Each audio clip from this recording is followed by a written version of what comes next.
I do think that we had a lot of conversations at that time about really tangible things. Like, are we going to breastfeed or are we going to bottle feed? Is there going to be are we going to send the kid to daycare or are we going to have a nanny? How long am I going to take for maternity leave? Like, really brass tacks, logistical questions. Mm-hmm.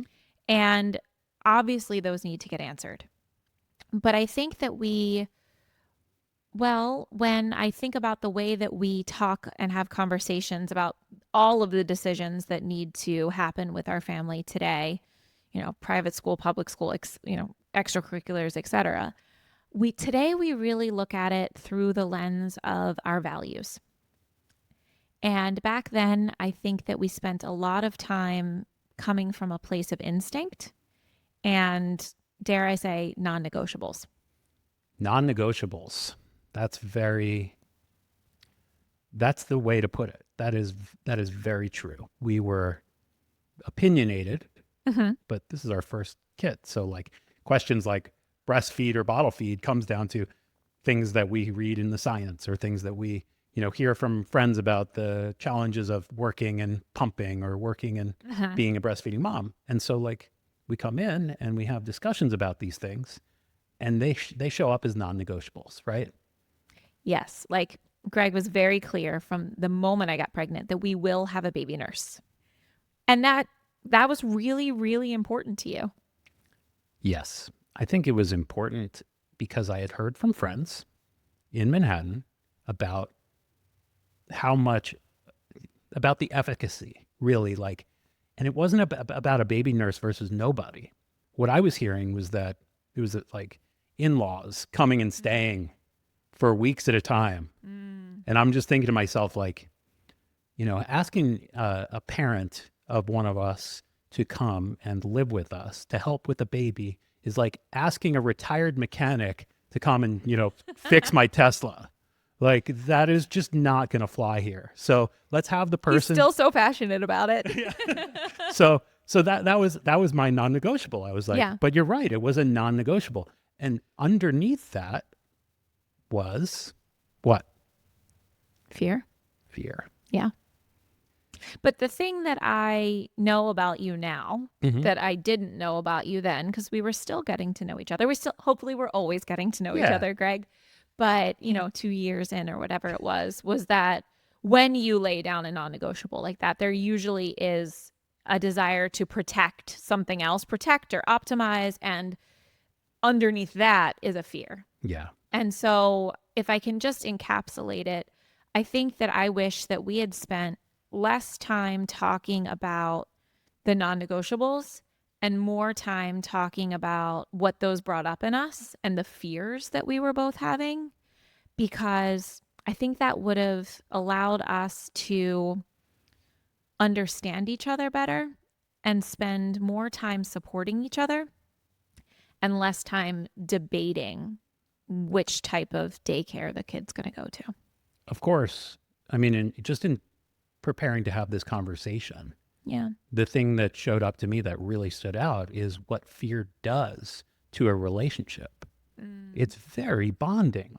It brings us together to understand what that fear really represents and why I hold that or why you hold that. And then we can talk about it together on the same team versus a non-negotiable. If I show up, like it's probably human nature just to want to like push back against someone's non-negotiable. It's definitely my nature to try to explore the other side. And so if I'm like, we have to have a baby nurse, you're like, I never thought about this, but now I'm wondering if Greg knows what the hell he's talking about. Right. And let me go refer to my books. Yeah. Like that's another thing that I think, and I've heard many friends talk about. I'm not necessarily alone in this, that I think the way that we both prepared for our first child was very different. Like I'm a reader, to say the least. I don't think this is uncommon either. I've heard from Yeah. other So I think folks like, let's talk about it. Like I yeah. would, so,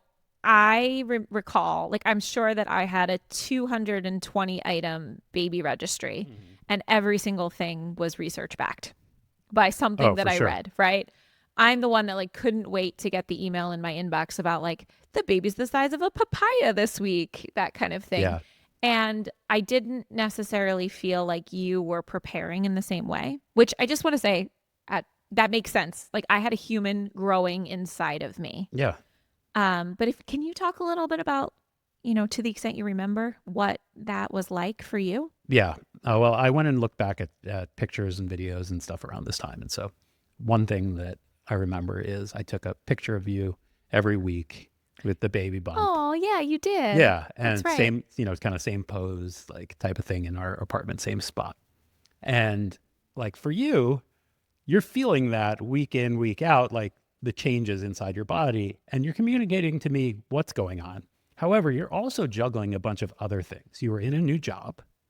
We were traveling to, a friend's wedding. We were traveling to work Yeah. overseas in Europe, and We like had just gotten we had Winston.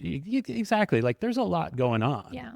And I don't even think that we stopped to have the conversations about the preparation because you were really on top of it. Right. And so what I remember is feeling very supported, Yeah. feeling like my wife has got this. Yeah. And I mean, you did in a way. Like, Right. And so that's the thing with many of us high performing type A women, yeah, right? Is that on the one hand, I did have it. Like, great. I really am proud of a lot of the decisions that we made and a lot of the things that I read, I still recommend today, right? totally. Um, but there's still this feeling, I think, of loneliness or isolation where even though I'm fully capable of making all these decisions or being the one that's doing all of the reading, it can be a lonely feeling as well. Hmm. I understand how it was lonely. Like, number one, I understand how it was lonely, but you didn't show up with very much fear. You showed up with curiosity. And so I Thanks. think that for me, had you shown up with more fear, like had we talked about our fears, Yeah.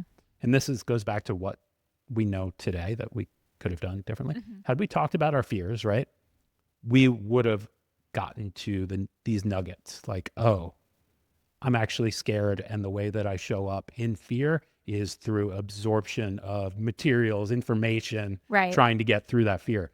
But I really don't know what I'm doing, and so like, can you can you help me? Can Can you you just be there for me? Can just you be with be me? with? Yeah, Yeah, not even be there for me. And I think that's a really important distinction though, because like even though I'm carrying the baby and obviously having a lot of hmm, experiential, like a lot of, yeah. I'm experiencing a lot of things.